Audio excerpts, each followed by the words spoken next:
changed in the last, since Martin Luther King, since 54. I think the only thing that's really changed is the black woman. And what she No, said... I don't think she's changed. I think she's become more visible. I think she's changed. Because there was a time, let's say my mother, you know what I mean, my aunts and things like that, they would say, okay, if that's the way you establish your manhood, I'm going to go for it. And my generation says, hey, no good. Okay. You must establish a new base. I'll agree with that. And we are, as a group, demanding that a new base be established. Yeah, but be careful as a woman what you demand of a man. I demand that he be a man. Yeah, but you can't because say, the provision part... Yeah, but you can't say you demand it. You have to suggest it. Well, that's your ego that says that. No, I demand it. Now you deal with that. All right. So let's stop it right there. Let's stop it right there. Hold on. What's this? 47 seconds. Let me run it back to that part. Just to make sure we got it. Just run it back. I think that the only thing that's changed in the last since Martin Luther King, since 54. I think the only thing that's really changed is the black woman. And what she said... No, I don't think she's changed. I think she's become more visible. So I should have stopped it right there the first time. But just dealing with that part. She's saying in 1973, she's saying the black woman has changed. James Baldwin is saying he believes that the black woman has become more visible. From my understanding and my research and information that I have, especially at that time, it seems like they both the things that they are saying are true. Like there has been a change. The black woman has had a change, but the black woman has also during that time become a lot more visible. So in my opinion, I think they both have truthful points in that piece. What about you? No, I agree. The only thing that, like I said, I would push back on is the same as what she pushed back on, because he said, I don't think she's changed. She's just become more visible. Right. I would disagree and agree with Nikki Giovanni. She has changed. She has changed, and she has also become more visible. Right. So I agree with you. Yeah. Right. And so now let's get into the change. I think she's changed because there was a time, let's say my mother, you know what I mean, my aunts and things like that, they would say, okay, if that's the way you establish your manhood, I'm going to go for it. And my generation says, hey, no good. Okay. You must establish a new base. I'll agree with that. And we are, as a group, demanding that a new base be established. Yeah, but be careful as a woman what you demand of a man. I demand that he be a man. Yeah, but you can't say, the provision part... Yeah, but you can't say you demand it. You have to suggest it.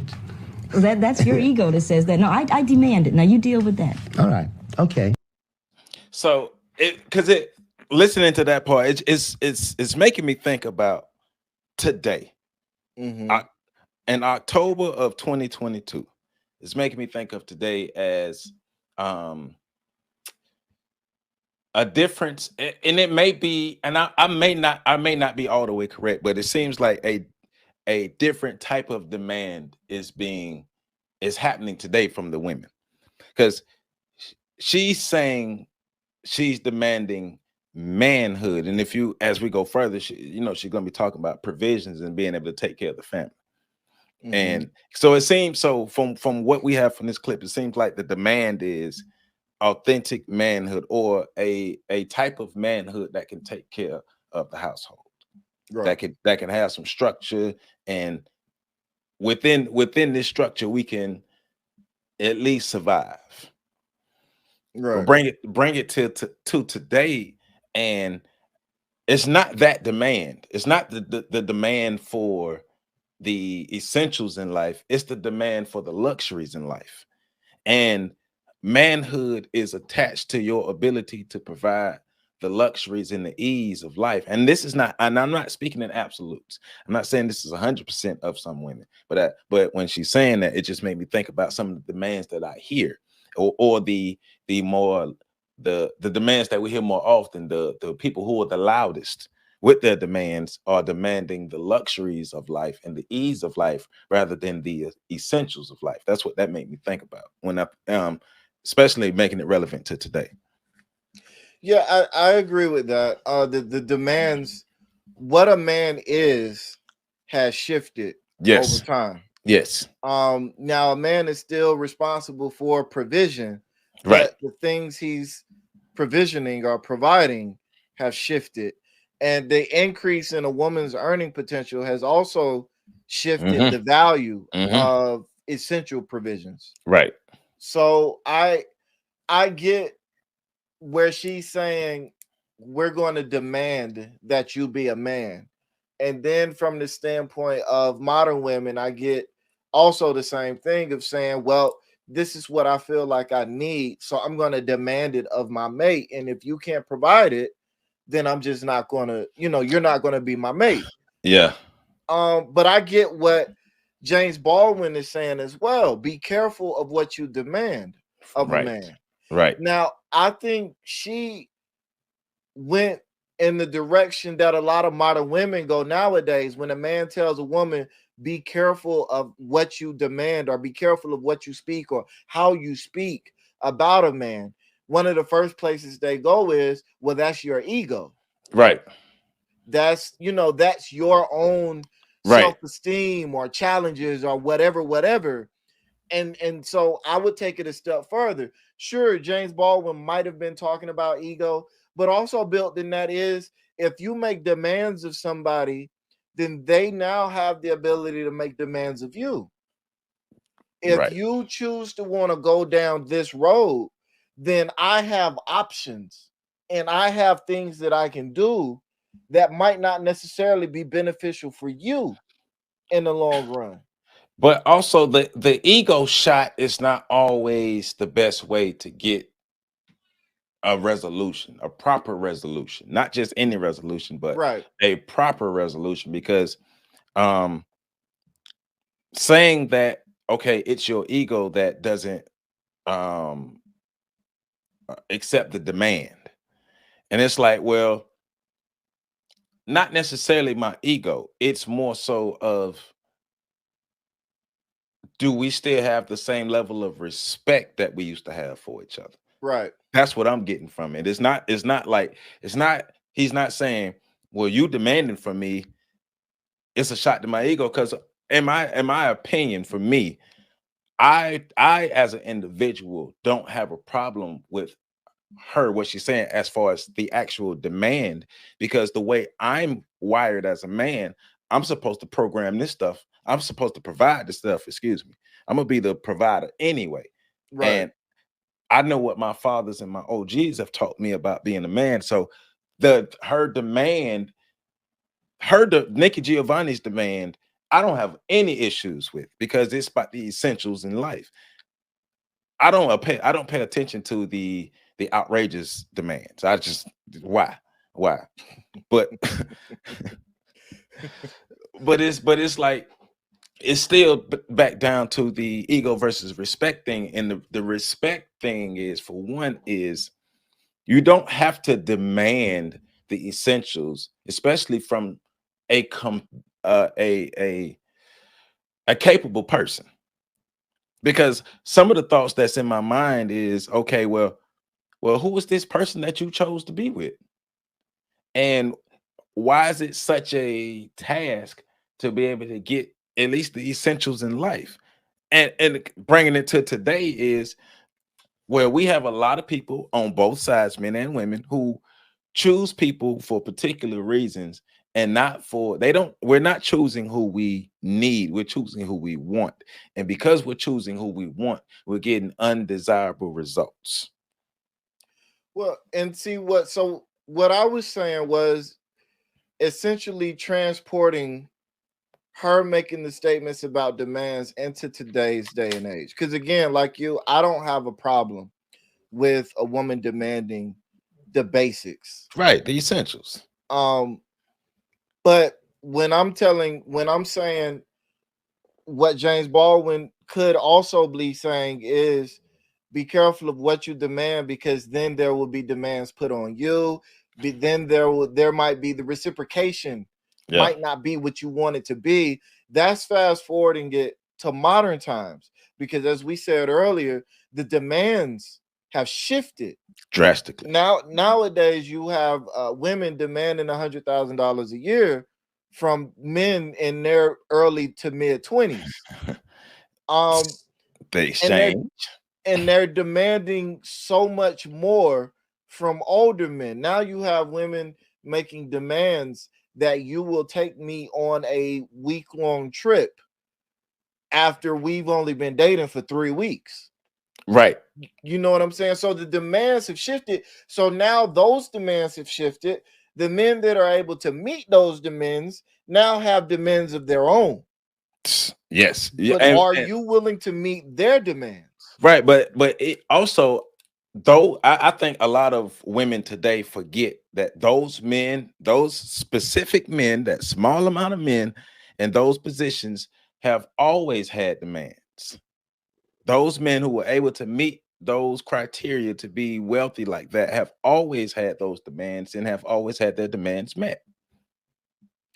But that goes into the perspective, right? Like this viewpoint that there are an abundance of these people, and that's something that is spoken of from a certain reference point quite a bit in this conversation from Nikki Giovanni. This view of abundance, you know, when Right. like you know when he's talking about later on in the clip having to work, I have to smile to pay the rent, and she's saying the rent will get paid. You No, know, it won't. if you don't do these, so there's that mindset that things will always be taken care of. Right. And well, and it goes like we were saying earlier, or we was talking before, the difference in the mindset between men and women. Yeah, to be taken care of if we take care of it. Right. And that, so again, I'll say it right up front. I'm probably going to say it again. That's one of the things I love about this conversation is that it shows the difference in the perspectives and the Mhm. thinking of men and women. Yep. She's speaking very much from a place of this is what I want, this is what I feel like will happen, and if you just take care of me, everything else will be taken care of. Right. And he's speaking from the standpoint of, you know, no, it has to make sense, as he says a few times. Yeah. We got to move in a way that is rational. Like, I respect what you're saying, I understand it, but that's not the way the Yeah. world works for me. Right. Right. Because it doesn't work like that for men. Right. So all right, let's move forward. I'll even I go with demand that. that you be a man, and I don't think that that's asking too much. Because if I wanted a provision, you know, say I would get a camper. You know what I mean? I would get a camper that provides things. You know what I mean? You get an army surplus kit that provides things. I need a man, and black men have always been offered to provisions. People are either going to eat or starve to death. You know, the men of beyond, but a man, the people were starving that they were still the men. Had to be that way. Through that horrendous kind of war, but it had to be that way because sometimes you are not able to feed your family. Sometimes you are not able to clothe your family. Do you then also deprive them of your manhood and of the input that a man has? Who teaches my son how to pee? Yeah, but You see? yeah, but you're talking. Stop right there. I agree. Because I want to say, and this again, this is not a bearing on the conversation then. This is again bringing what she just said forward, right? She said, even if you can't provide provision, there are other things that you can bring to the table as a man. Why are you depriving my family of a man? Who's going to teach my son how to pee? She's going into all these other things that men bring to the table. And this is where I'm saying again, in today's day and age, those things have no value. Yeah, that's not the demand. That's not the modern demand. That's not right. And like you say, nowadays we've literally degenerated to where we're seeing each other's as uh commerce and sex. Who got the best sex? Who got the most money? Who can give me this thrill of being grander than I am, or being rich, or being wealthy, or being a celebrity, or famous, or whatever? Who can give me that feeling, that rush? And if you can't give me that feeling, that rush, then you're not a man. See, that's totally different from what they're talking about. Right. Because like because nowadays it doesn't matter. You could be the best father in the world and the best husband in the world. Yeah. If you're unemployed and broke, there's a large segment of society that's going to devalue everything else you bring to the Right. table as a man. Right. Well, that's one thing I like about the conversation is we're at a time where and she don't I don't think she represent the mindset of a lot of women in that time either. Mm-hmm. She's different because she's around a group of people who think, move, talk, walk different. So she's different, but she represents a mindset of I get I at least get that we need each other to make this home happen. Mm-hmm. We need each other to survive. We need each other to be able to start to thrive. Just basic, we need each other. We need to be Mm-hmm. together. We need to be at a competent level to provide for our family. Rather Mm-hmm. than, because like you say nowadays, we can have a guy who has all the qualities he needs to be a great husband, a great father, but let's just say he earns $25,000, he earned $30,000. And that's just how much he gonna earn for a while until he can up his skill sets. He not gonna get that same respect. Mm-hmm. He not gonna get that same respect unless he finds a woman who is on the same page as him. And good luck with that. Right. I was gonna say, and that's always the case. The challenge is it's a lot easier. The because the demands are where they are, it's so much easier to find somebody on your wavelength when your wavelength includes a sizable income. Yes. So the type of manhood, and this is I bring this up because every so often this clip resurfaces and Mm-hmm. there's this Mm-hmm. grand discussion around it, and everybody talks about how wonderful the points she's making are, and I agree they are, but nobody's referencing modern what's happening now. Right. And they're making a lot of them are making the connection that the type of man that she's describing and demanding is the same type of man that is being described and demanded And by the majority of women today, and that's that's not not the true. case. Because really listening to what she's asking for. They're not listening to that.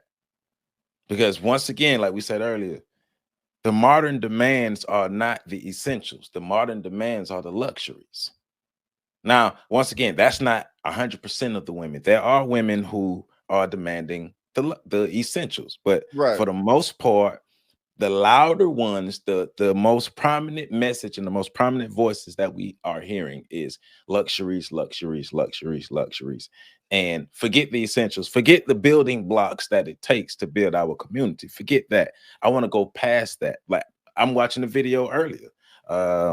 And the lady had a long, ridiculous list of things that she wanted. If you was under the age of 30, you need to be over 6 feet. If you were over the age of 30, I mean, excuse me, if you're under the age of 40, you need to be over 6 feet. If you're over the age of 40, you could be at least 5'9". But you had to make at least $300,000, and you had to have a beard. You had to be a ninja. You had to be able to, blow out candles with just by closing your eyes. Like she had a real ridiculous list. And the lady, the host that she was on the show with, called her out. And it was two women. She called her out for the ridiculousness of the list because the list did not, and we've heard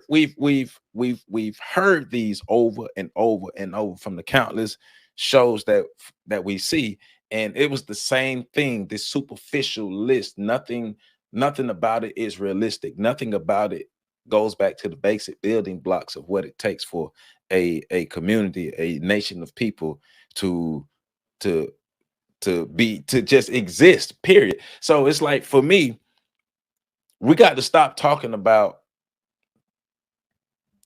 what we want to do or the ideals and stuff, and really be honest with ourselves about where we are and where we've degenerated, and make sure that we are working to fix these things. Because we can talk about these ideas and things the way we want to be, but if we're not actually putting in the actual work to make it happen, We fooling ourselves. It's not gonna happen, and we won't have. You can't build anything on a messed up foundation. We keep saying that.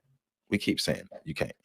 And I think one of the other things I want to take it back for a second is, and I understand a lot of women nowadays, with like I said, with the increased earning power of women, they feel like I can provide my own essentials, so I don't need you to do that. I need you to do all of the Yeah. other stuff. Yeah.